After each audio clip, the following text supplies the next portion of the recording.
Two. Good morning. So, welcome to another episode of the Holistic Biz Lounge. Today, we are joined with the beautiful Rachel Dickey from Love Your Life Sunshine Coast. Now, Rachel is a life coach, a meditation and mindfulness teacher, and a Tai Chi instructor.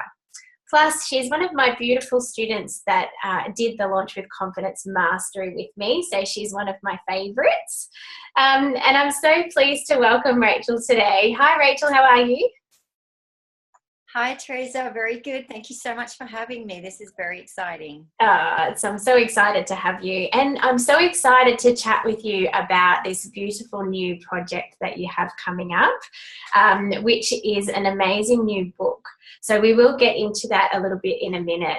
But to start off, I'd really love for you to tell us a little bit about your business journey and what it is that you do.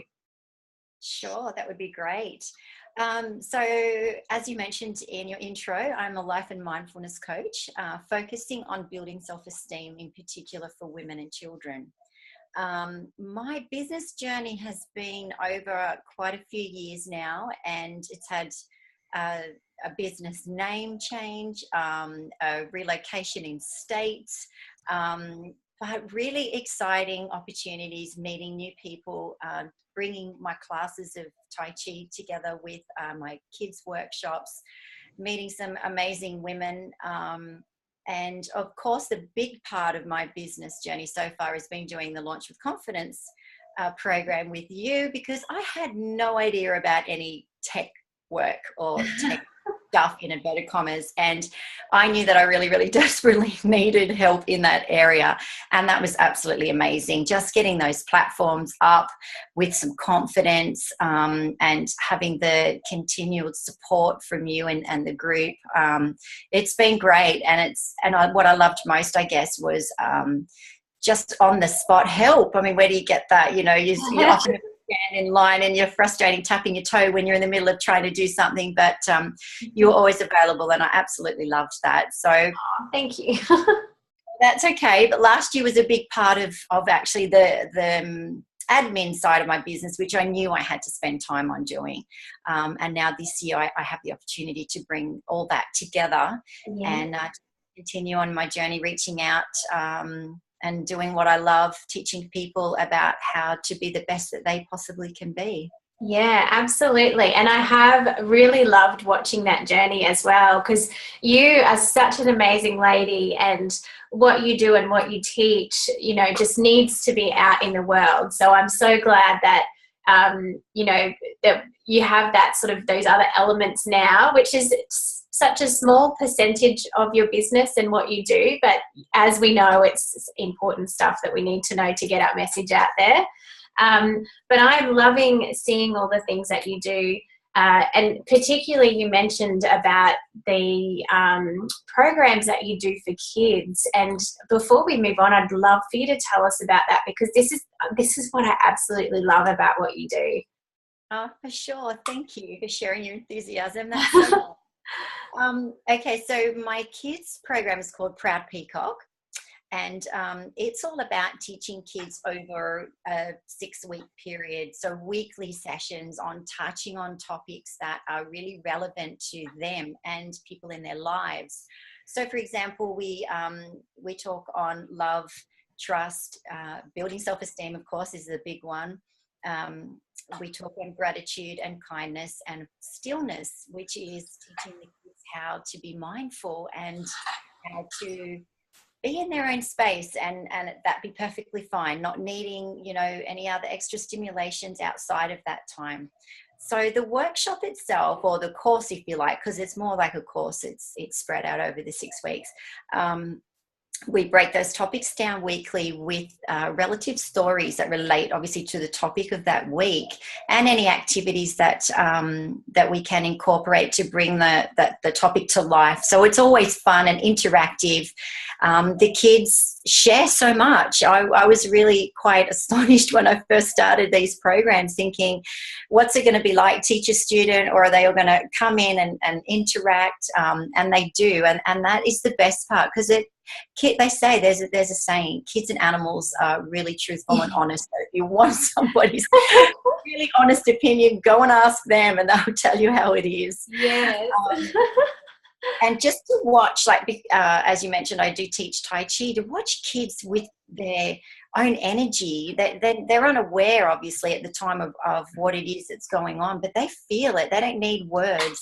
And when they experience feeling their own energy, I've had times where I've had to really hold back the tears and the emotion in the room. It's just quite incredible, quite powerful. Yeah. Even kids don't like to sit still for very long and they might get really fidgety.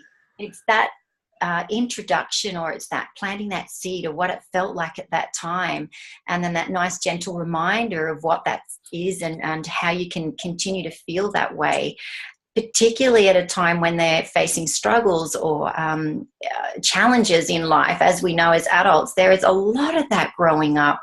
Yeah. And we're not actually taught ways how we can cope a little bit better, or what else we can do, other than we generally complain about it, or, you know, we confide in others and hope that their advice is good. Yeah. Often. And this is where it brings us to being led by tribes that might not even be suitable to our personality types, and it could be taking us quite off our path, for example. Yeah.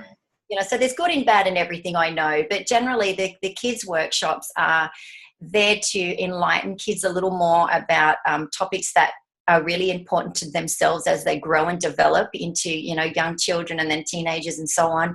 And it's, like I said, planting the seed of all these great ways that they can cope. I absolutely love it. Yeah, I love it too. I love the whole concept.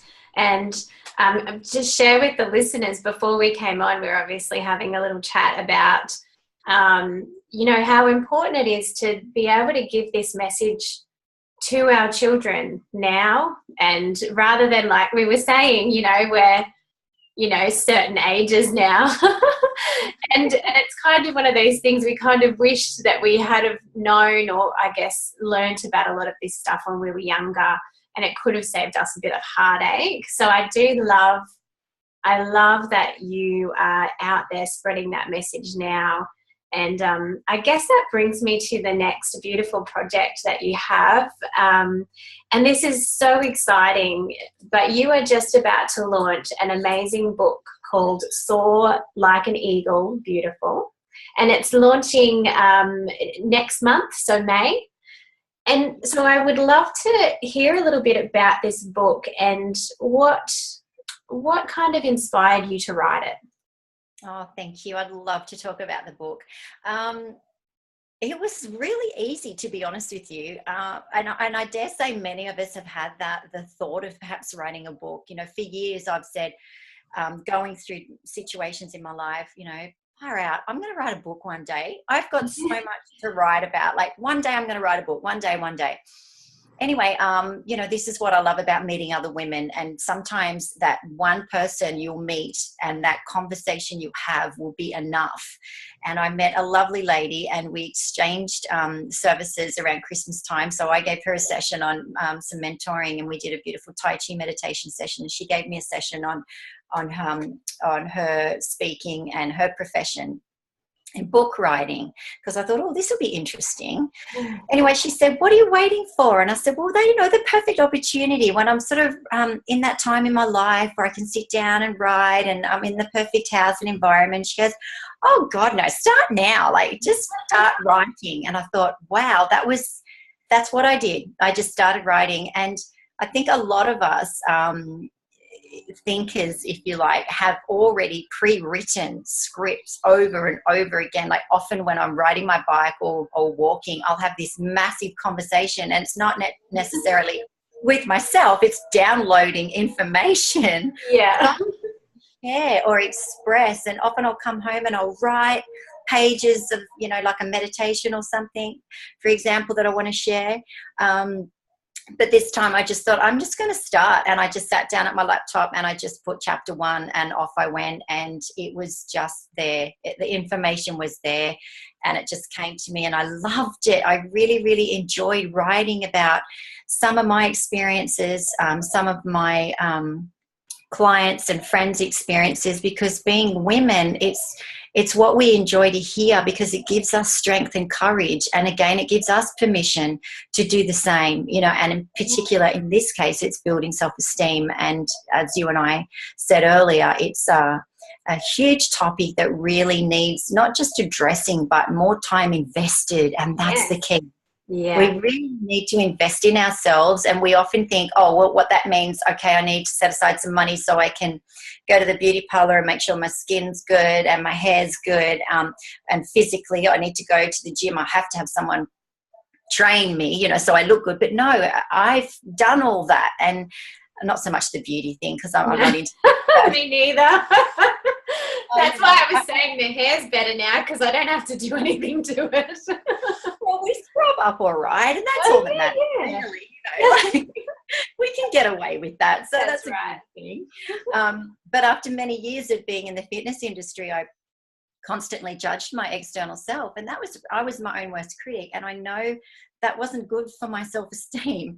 And I know a lot of women do the same. You know, we beat ourselves up, or we sweep it under the table, and we just keep soldiering on. You know, the old saying, you know, us women are clever because we multitask. Well, most of us are starting to become aware now that that's actually not a good trait. You know, it's not healthy to be multitasking. It creates, you know, all sorts of chaos in our mind, and we neglect ourselves because we are multitasking. So, yeah, that's just another example. But the book, my intention for the book is to come into people's lives in a nice, gentle way. It's a very short book, so it's not something you have to keep, you know, going back to or spend hours reading. There's just enough information there to hopefully ignite that passion within you to start looking after your self-esteem, finding ways. There are some there's some guidance in there, so there are some steps and tips which hopefully are easy enough to follow. For women to start implementing some of these great strategies and structures into their lives, which will definitely have that ripple effect. And look, it can be a slow process, you know, learning to love yourself and learning to put yourself first. Very difficult for a lot of us, women in particular, but you've got to start somewhere. And I'm hoping that women will start with this book. Yeah, I love it. And I love too that so I've read the book, as I was mentioning to you, and it definitely touched me on a very emotional level. And I love that the book ideally, you know, is for children, but I feel like all ages really, it really can touch a beautiful point in there and relate to so many different women. So I know you mentioned in the book the link between emotions and genetics, and I think this is a really important thing to sort of put out there. Can you tell us a little bit about what you mean by that? Yeah, sure. So what's interesting about our emotions is that we are in fact born with some genetic emotions, which I was unaware of until recently, and I find that really fascinating. Yeah. Because often we'll start behaving like our mum or our dad, or, you know, and we're sort of, why is that? You know, what is that? What's going on there? Why do I sound like, you know, my mum or my dad in that situation? School holidays have brought my mum out in me a lot the last couple of days, actually. Yeah, but it's an interesting observation, and like in the book I actually say to the readers, you know, take some time now to have really observe yourself and find out what it is that you have, you know, what's in common, I guess, or what similar reactions you have, and these are the genetically passed on emotions. So, you know, for example, common ones might be fear, worry, anxiety, depression. Obviously, you know, there's the genetics of the way we look and that sort of thing, but we're talking about emotions here. And then there's emotions that, you know, we learn because we, again, act like people we're around often. So if we're around someone that's got a natural reaction to feel sad at a trigger, for example, it could be something that, you know, like a simple trigger, like a TV ad that makes them sad, you know, then you could perhaps start relating to that sadness. And when every time you see that ad, you start to get sad as well. So they're kind of more like learned emotions and behaviors. Yeah.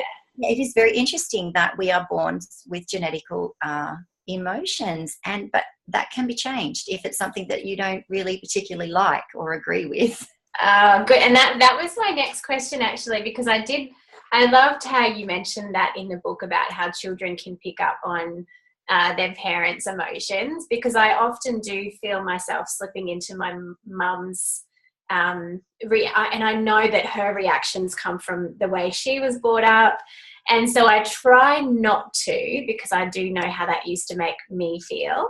But if you do catch yourself, I guess, having an emotion or a feeling that isn't something that really sits well with you or that you like, what do you sort of recommend? Is there a way that we can kind of check ourselves, I guess?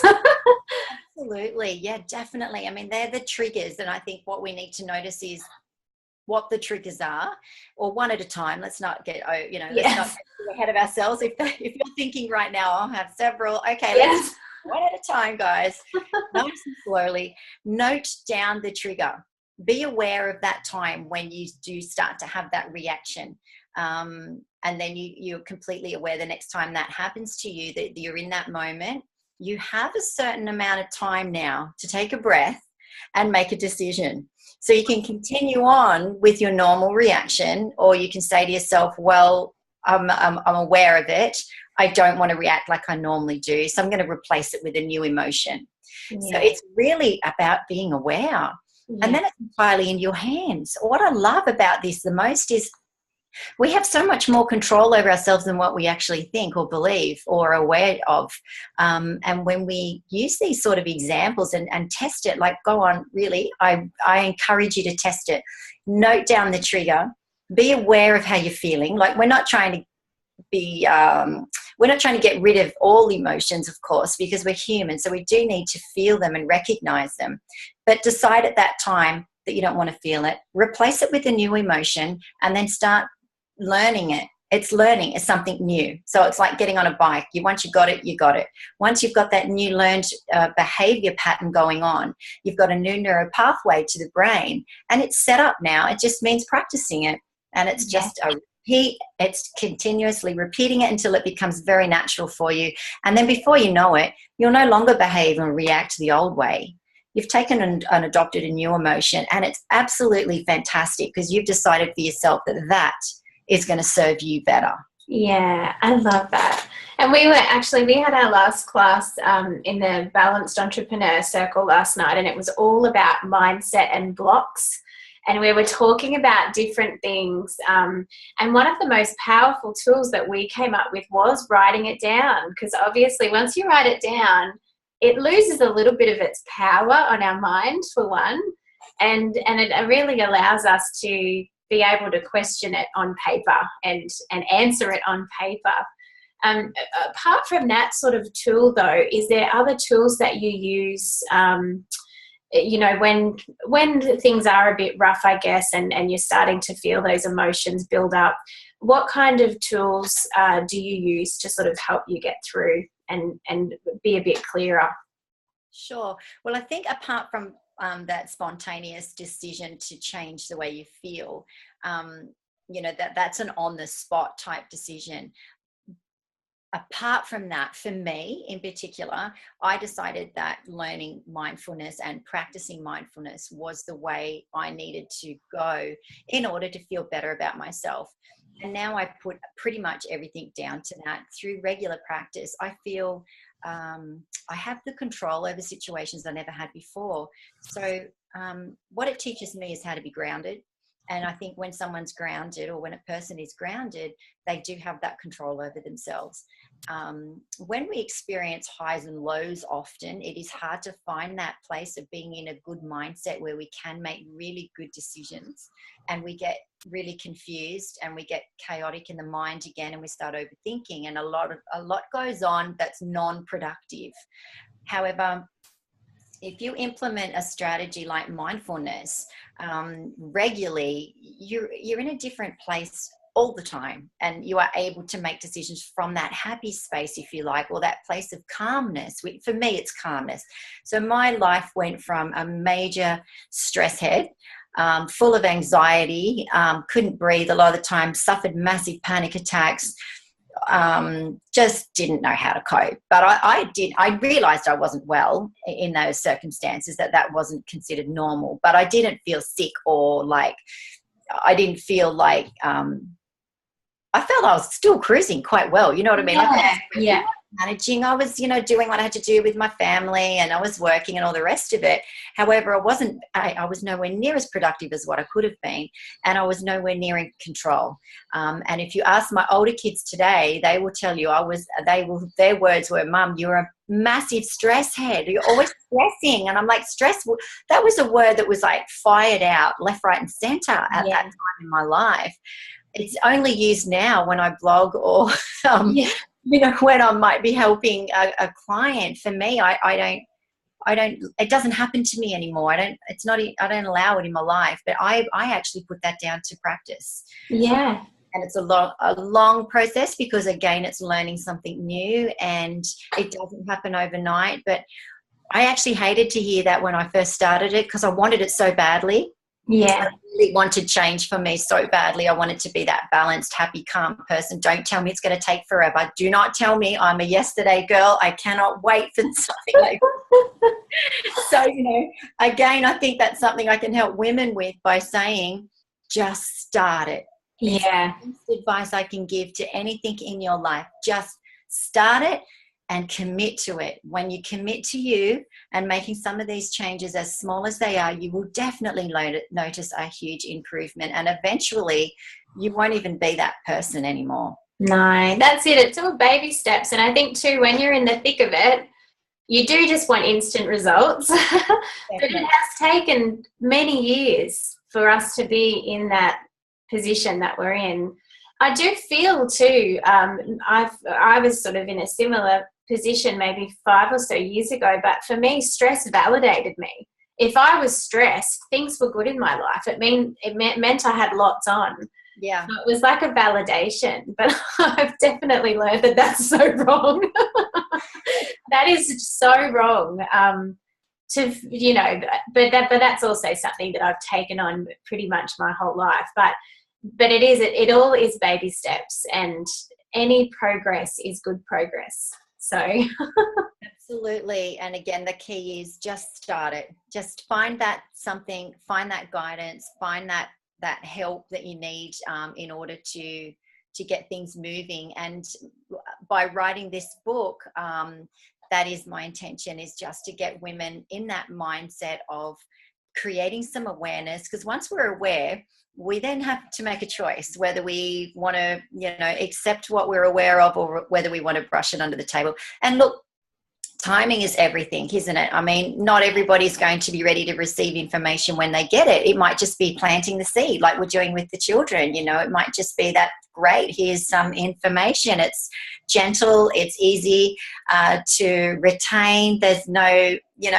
high intellectual way. You don't have to Google anything and try and find out what it means. And, again, just an introduction. But for us women that particularly have had children and in that stage of our life where we are filtering down and wanting to help our children all the time, this is why I wrote the book, is because I keep having these conversations with these amazing women that just want to help their kids. I just want my child to be happy, and my child's suffering, and he or she's so anxious all the time, and they're stressed, and all the, very common conversations. And it just keeps bringing me back to us women and where we fit in our children's lives, basically, what kind of role models we are being to our children, and how we can help them is best by being taking control of ourselves, by looking after ourselves, and by implementing these new ways and structures into our own lives. And believe it or not, this actually came to me recently. I had this conversation with a friend of mine who, my 10-year-old, is a beautiful child out of my 4 kids.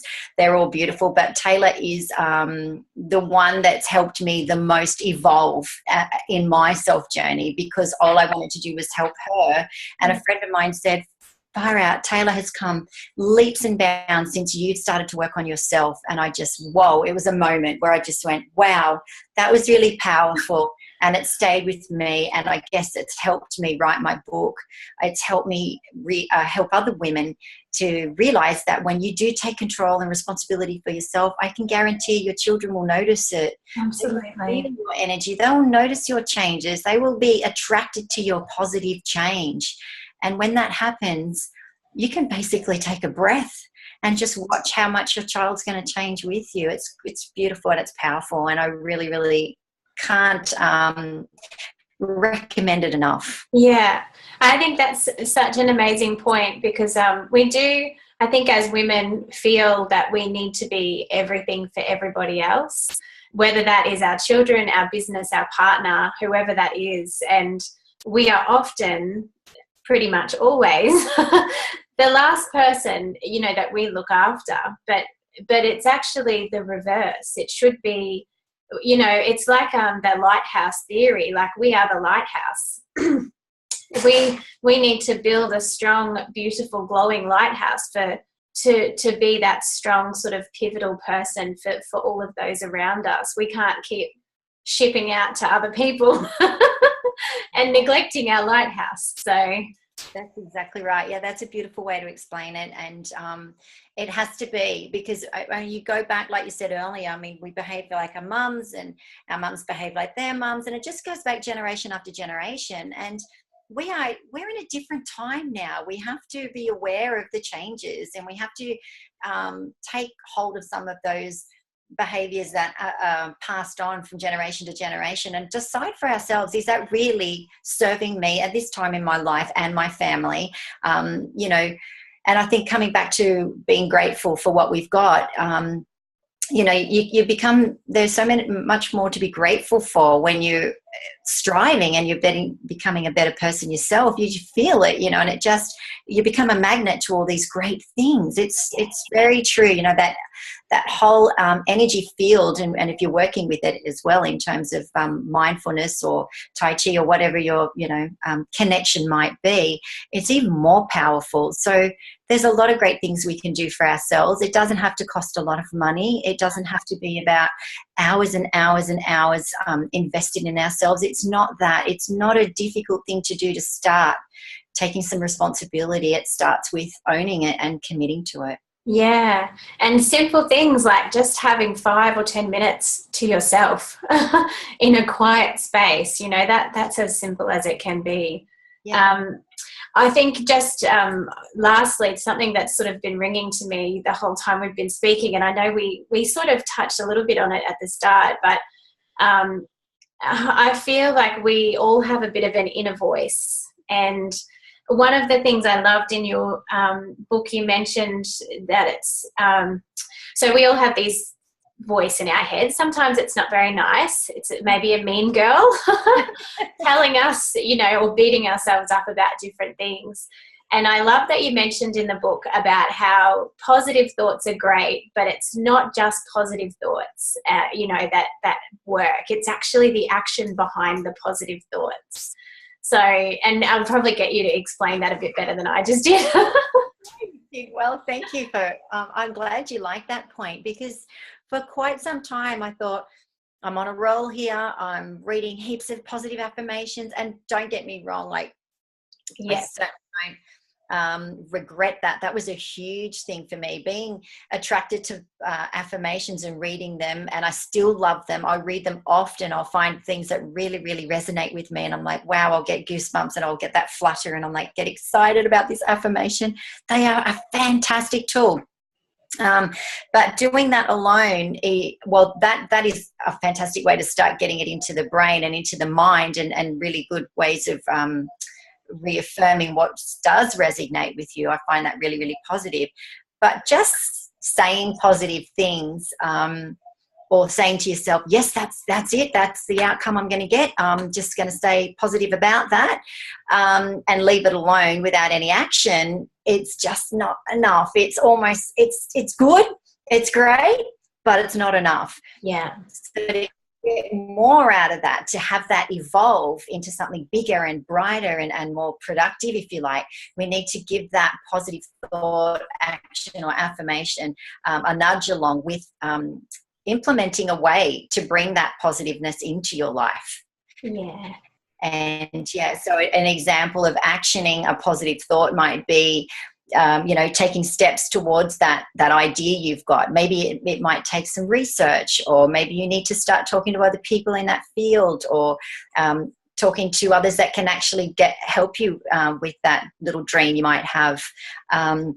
Or it simply might be just you going in within yourself more, and blocking out chatter and blocking out noise, and just staying in tune with yourself, because you'll get that feeling. You'll know what you need to do when you need to action something if you're in tune with yourself. Yeah, absolutely. Oh, I love that. I could actually talk to you all day. I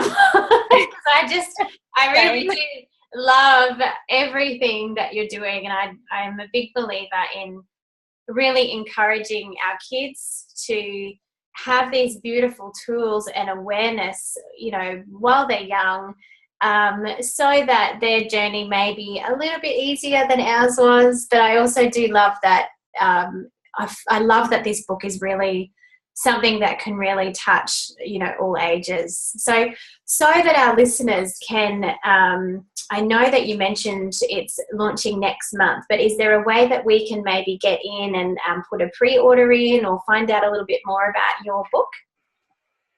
Absolutely, you can. Thank you for asking. Of course, hop onto my website, which is loveyourlifecoach.com.au.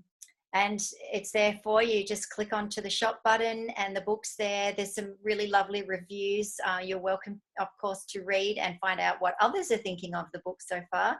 And like you mentioned, we do have the next 3 weeks of pre-order, pre-sale. So we've discounted the book a little, which is exciting for people to grab a copy now, which might be a nice little gift for Mother's Day or somebody special in your life. It's just a really nice little gift idea. So the book will retail for $14.99, but on pre-sale it's $10.95. So you can grab as many copies as you like, and we can get that for you before Mother's Day if you're in Australia. Or you can come along to the book launch and grab it personally there. Beautiful. And do you know what, personally, since I've read the book, I feel like this is something that would really be beneficial in schools, to be honest. So I feel like if there's someone out there who's listening who has those connections, please get in touch with Rachel, read the book, and have a look yourself. But this is definitely something that I feel like is a massive educational tool for our children. So thank you so much for joining us, Rachel. Thank you so much for having me. I really appreciate it. And I love talking to you as always. I agree. We could talk all a day. Yes. Yes, we could. And I will actually, in the show notes, put links to your website and the shop so that people can go and have a look. And I'll be popping a review in since I've read the book and I loved it. So I'm excited to do that and see more of what's to come for you, because I really love that. I love the journey that you're on, and I can't wait to see all the other stuff that will be coming out from it. Thank you so much. I really appreciate it. And I'm grateful that you're part of my journey. So thank you. Thank you.